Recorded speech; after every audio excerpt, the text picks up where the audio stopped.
Hello friends, welcome to our channel crypto with Vishal. आज के video में बात करेंगे गाइस, बिटकॉइन के प्राइस में एक पंप देखने को मिला है। क्या उसके पीछे का रीजन है?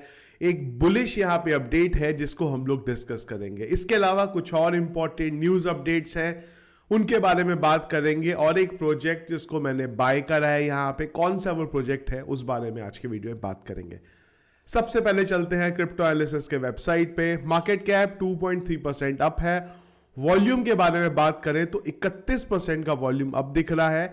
इनफ्लो की बात करें तो कल जबरदस्त इनफ्लो का डेटा देखने को मिला है। टोटल 4 इनफ्लो के डेटा आए हैं जो कि 8,925 बीटीसी के हैं। और अगर हम लोग बात करते हैं कल के दिन की, ये जो है ये बेसिकली रात 12 बजे से अब तक के थे, कल के नहीं थे।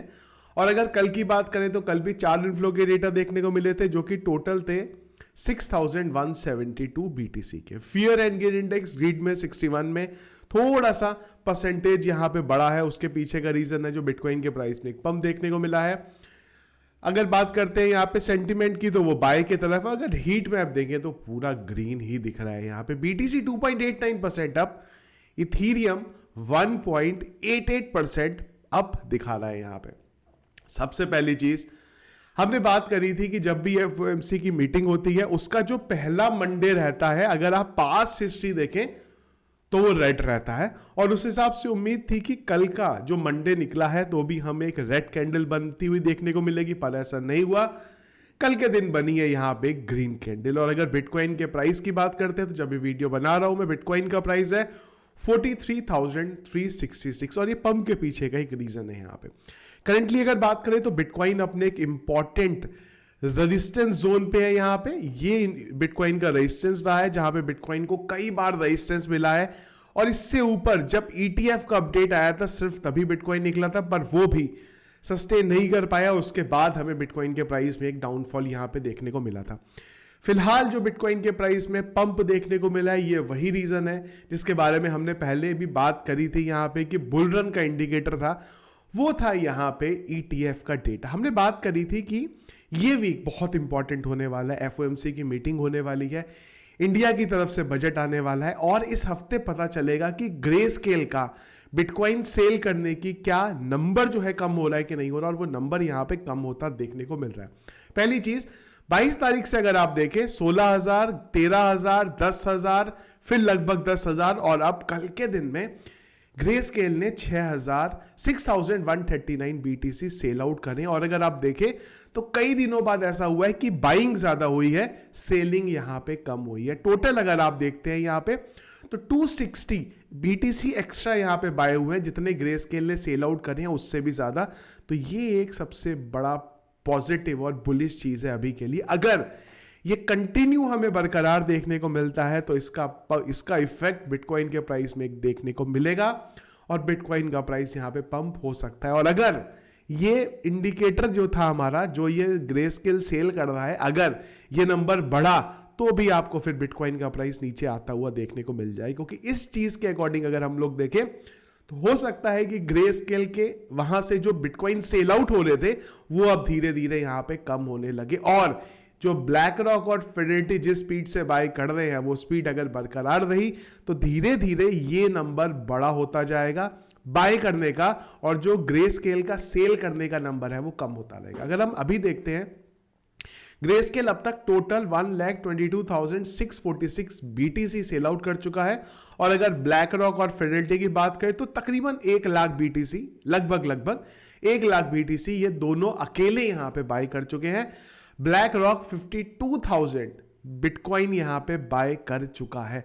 ज्यादा दिन नहीं हुए, खाली 19-20 दिन के अंदर ही 52,000 बिटकॉइन। आप समझिए एक साल में ये नंबर कहां पहुंच जाएगा।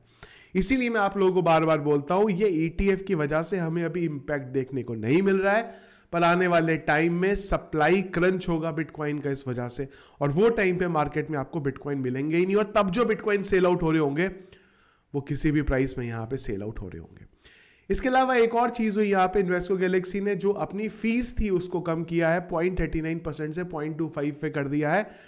अब अलग अलग चीजें यहां पे अपनाई जाएंगी मार्केट में ETF में उतरने के लिए। अभी तक तो हम लोग देख रहे थे ये लोग बाय कर रहे हैं, पर अब आपको अलग अलग यहां पे इनके एडवर्टीजमेंट जो होते हैं ना, लुभावने ऑफर, वो यहां पे देखने को मिलेंगे। वो यहां पे इन्वेस्को गैलेक्सी ने किया है। एक और चीज भी कल हुई इंपॉर्टेंट, और वो ये था, देखिए सब चीजें एक साथ चली। पहले ये डेटा आया, उसके बाद यहां पे निकल के आया टीथर का डेटा। फिर से $1 बिलियन के टीथर को प्रिंट किया गया है। अब क्यों प्रिंट किया जा रहा है? जब भी प्रिंट किया जाता है तो इसीलिए किया जाता है कि मार्केट में लेके आए और उनसे बाइंग यहां पे करी जा सके, जिस वजह से टीथर की प्रिंटिंग जो है वो यहां पे बढ़ रही है। एक और अपडेट है, देखिए इसका मार्केट के प्राइस में मुझे नहीं लगता कोई इंपैक्ट है, पर ये समझना बहुत जरूरी है। 2018 की बात थी जब गूगल ने ये बोला था कि वो सारी क्रिप्टो करेंसी से रिलेटेड एडवर्टीजमेंट जो है यहां पे बैन कर दी है।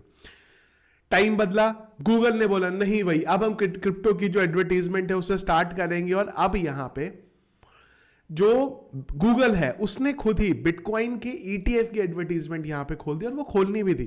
कल ही के दिन से स्टार्ट किया उन्होंने, हमने कल भी बात करी थी।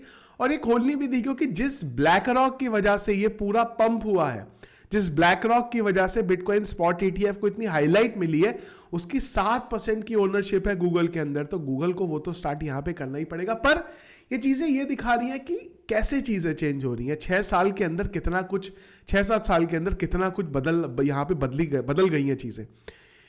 बैन से लेके स्पॉट ETF अप्रूवल तक हमें एक पॉजिटिव एटलीस्ट चीजें दिखाता है यहां पे। इसके अलावा एक और भी यहां पे चीज मैंने देखी, अपडेट पुराना है पर इसको कवर करना जरूरी है। क्या अलग अलग माइंडसेट है वो यहां पे चल रहे हैं।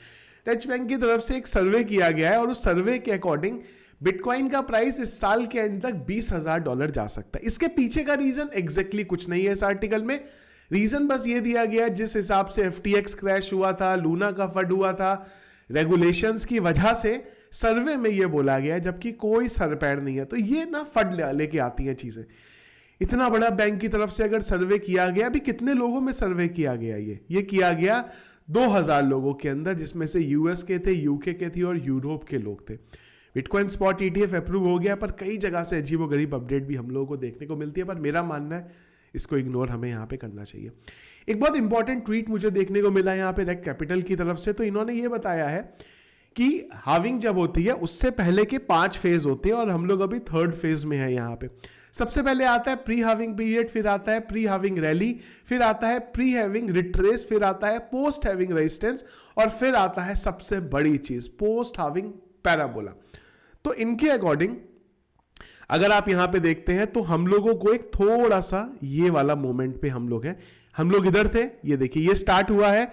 यहां से इनका मानना है कि बिटकॉइन के प्राइस में एक डाउनफॉल हमें होता हुआ देखने को मिलेगा और उसके बाद की जो रैली है वो यहां पे आएगी और ये वो एरिया होगा जहां पे बिटकॉइन काफी टाइम पे रुका था। जो बिटकॉइन की हाविंग होती है उससे 77 डेज पहले का जो इन्होंने डेटा है वो यहां पे डिस्प्ले करने की कोशिश करी है और इसके अकॉर्डिंग एक डंप और उसके बाद बिटकॉइन के प्राइस में एक जबरदस्त तरीके से पंप देखने को मिलता है। अगर ये डंप आता भी है तो इनके अकॉर्डिंग तो काफी नीचे दिख रहा है, पर वो मुझे नहीं लग रहा है, मेरे अकॉर्डिंग वो 30-32 हजार की रेंज में यहां पे होना चाहिए। इसके बाद बात करते हैं एक प्रोजेक्ट के बारे में जिसमें मैंने यहां पे इन्वेस्ट किया है और एक चीज ये भी मैं क्लियर करना चाहता हूं, पहले इस प्रोजेक्ट के बारे में बात कर लेते हैं। गेमिंग इंडस्ट्री से रिलेटेड है जिसका नाम है XCI। पिछले दिनों आप लोगों ने इसकी हाइप काफी ज्यादा सुनी होगी।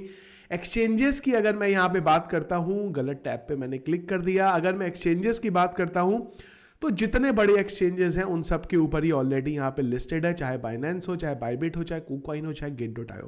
प्रोजेक्ट को लिस्ट हुए काफी दिन हो गए। कई लोग मुझे बोलते हैं कि जब प्रोजेक्ट लिस्ट हो जाता है आप तब उसके बारे में क्यों नहीं बोलते हो, आप इतने दिन बाद उस बारे में क्यों बोलते हो जब वो प्रोजेक्ट ऑलरेडी यहां पे पंप हो जाता है। देखिए रीजन ये है ना, प्रोजेक्ट मुझे पसंद था पहले भी, इवन मांटा भी पहले मुझे पसंद था, लेकिन मैं अगर आप लोगों को वीडियो में किसी प्रोजेक्ट के बारे में बता रहा हूं तो पहले मुझे अपनी रिसर्च उसके बारे में करनी पड़ेगी, मुझे 100% यहां पे सेटिस्फाई होना पड़ेगा, तब मैं आपको बता सकता हूं।